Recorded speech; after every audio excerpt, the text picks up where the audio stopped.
ಸಾಗುತ್ತಿದೆ ಜೀವನ ಯಾರಿದ್ದರೂ ಇಲ್ಲದಿದ್ದರು, ನಗಬೇಕು ಮನವೇ ನೋವಿದ್ದರು ನಲಿವಿದ್ದರು. Hi hello ನಮಸ್ಕಾರ, ನಾನು ನಿಮ್ಮ ಪ್ರೀತಿಯ ಹುಡುಗಿ. ಇದು ನನ್ನ ಸೆಕೆಂಡ್ ಮಿನಿಲಾಗ್ ಆಗಿರುತ್ತೆ.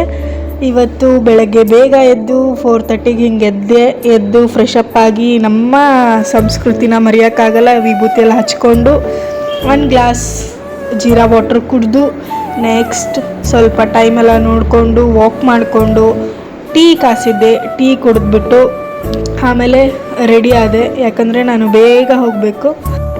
ಬೆಳಗ್ಗೆ ಕಟ್ ಮಾಡಿದ ವೀಡಿಯೋನ ಈವ್ನಿಂಗ್ ಮನೆಗೆ ಬಂದು ಸ್ಟಾರ್ಟ್ ಮಾಡಿದೆ. ಮತ್ತು ಎನರ್ಜಿಗೆ ಸ್ವಲ್ಪ ಟೀ ಕುಡಿದು ದೇವ್ರ ಮುಂದೆ ದೀಪ ಹಚ್ಚಿ ಪಾತ್ರೆ ಎಲ್ಲ ತೊಳ್ಕೊಂಡು ಮನೆ ಕ್ಲೀನ್ ಮಾಡಿಕೊಂಡು ಅಡುಗೆಗೆ ಪ್ರಿಪೇರ್ ಮಾಡಿಕೊಂಡೆ. ನನ್ನ ಕೈ ನೋಡ್ರಿ ಹೆಂಗೆ ರೆಡ್ ಆಗೈತೆ ಅಂತ ಅನ್ಕೋಬೇಡ್ರಿ, ಜಸ್ಟ್ ಬೀಟ್ರೂಟ್ ತುರಿದ್ಬಿಟ್ಟು ಪಲ್ಯ ಮಾಡಿದೆ, ಅದಕ್ಕೆ ಹಂಗಾಗೈತಿ. ಮತ್ತು ಇವತ್ತಿನ ಡೇ ಮುಗಿಸ್ತಾ ಇದ್ದೀನಿ ಜರ್ನಲ್ ಬರೆದು. ಬಾಯ್ ಮತ್ತು ಸಿಗುವ. ಬಾಯ್.